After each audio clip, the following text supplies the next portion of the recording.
শিরিক একটা specific term, আর এটা কিন্তু একটা মারাত্মক অপবাদ। আমি একজন মাদ্রাসায় পড়া ছাত্র হিসেবে আমি ইসলাম নিয়ে পড়াশোনা করেছি, পিএইচডি করেছি।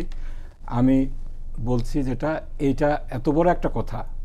আল্লাহ তাআলা বলছেন ইন্না শিরকা লাযুলমুন আযীম, শিরিকটা হলো সবচেয়ে বড় জুলুম। আল্লাহ তাআলা অনেক গুনাহ মাফ করবেন যদি আল্লাহ তাআলা চান, কিন্তু শিরিকের গুনাহ মাফ করবেন না। কেউ যদি কাউকে শিরিক বলে যে সে মুশরিক কিংবা কাফের, সে যদি সত্যিকার অর্থে সেই শিরিক মুশরিক কিংবা কাফের হওয়ার যোগ্য না হয়, এটা কিন্তু যে বলছে তার উপরে পতিত হয়। এখন আপনি বলছেন শিরিক করছে, শিরিকটা কি? আমি আল্লাহর সাথে কাউকে পার্টনার বানাচ্ছি।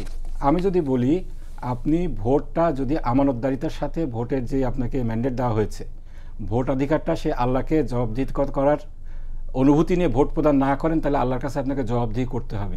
এখানে আমি কোথায় আল্লাহর সাথে কাউকে শিরিক করলাম, পার্টনার বানালাম?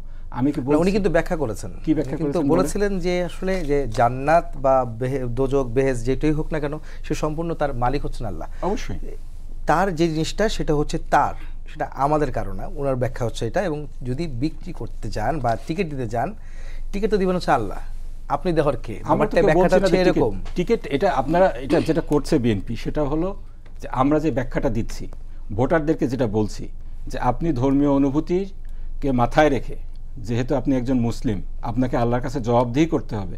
এই জবাবদিহিতার অনুভূতি মাথায় রেখে আমানতদারিতার সাথে আপনার ভোটাধিকার প্রয়োগ করবেন।